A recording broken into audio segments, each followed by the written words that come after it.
The concept of intermittent fasting suggests that you would skip one or more meals in a row in order to tap into your own body fat stores, to burn off your body fat, and to achieve a greater level of metabolic flexibility. That is, you're going to use these periods of not eating to repair your body, to upregulate enzyme systems that pull fat out of storage, to build more mitochondria, which is where the fat burns.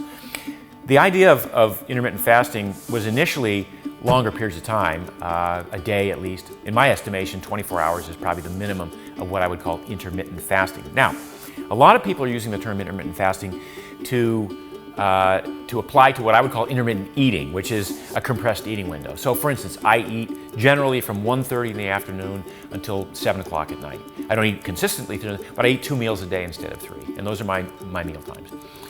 That gives me 18 to 19 hours a day where I'm not eating and where my body is undergoing all of these great metabolic changes. I get greater metabolic flexibility, greater metabolic efficiency. I'm burning off my stored body fat. I'm entering a period of what we might call autophagy, where the cells start to do some housekeeping and house cleaning, all of which is contemplated to address an arena where we might be looking at longevity or greater health or reduction of risk for certain diseases of civilization. So the idea of fasting intermittently is, again, it's sort of up to the person. Like, I like to go, at least a day without eating before I call that intermittent fasting. Otherwise, I just call it a compressed eating window. The beauty of having established metabolic flexibility is that you don't suffer from skipping a meal or 2 or 3 in a row. The idea is that if you're that good at taking fat out of your stored body fat and combusting it for energy, your body doesn't care where the energy came from. It doesn't care whether it came from a plate of food or whether it came from your hips or thighs. And that's one of the most empowering things about this concept of metabolic flexibility, is that you can go long periods of time without eating and have zero negative impact on your energy, on your mood, on your muscle mass, on whether or not you get sick, and even almost no impact on your hunger.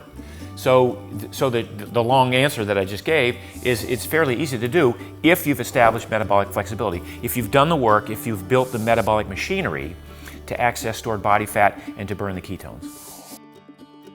I think intermittent fasting works for a lot of people. Some people who have medical issues and would be well served to do this under the supervision of a trained doctor, would be people who have diabetes, or women who are trying to conceive, people with diagnosed diseases of certain types. Certainly they'd be well advised to work with a physician. But otherwise, for most people, it's definitely worth a try to do a foray into intermittent fasting. I don't think there's a perfect fasting window. I think it varies from individual to individual. I know some people who have breakfast and then don't eat until the next breakfast a day later, or till lunch a day and a half later. When I fast, it's typically I go from dinner one night to dinner the next night. And a lot of times it's not that I planned it, it's that it just happened. Like, I had a long day and I got involved in meetings, or I was traveling and I just didn't find time to eat. I wasn't hungry, I didn't need to eat, and so I found myself going 24 hours without eating. Typically, I stick to a regular eating schedule, which is 1:30 in the afternoon for my first meal, and 7:30 at night for my second meal. Some days, if I'm traveling, I might have breakfast and then not have lunch, just because of the nature of where I am and what the schedule is for the day. Some days I might just eat 1 meal a day. I don't have any, other than the 2 meal a day schedule that I sort of adhere to. I'm very flexible in how I skip meals.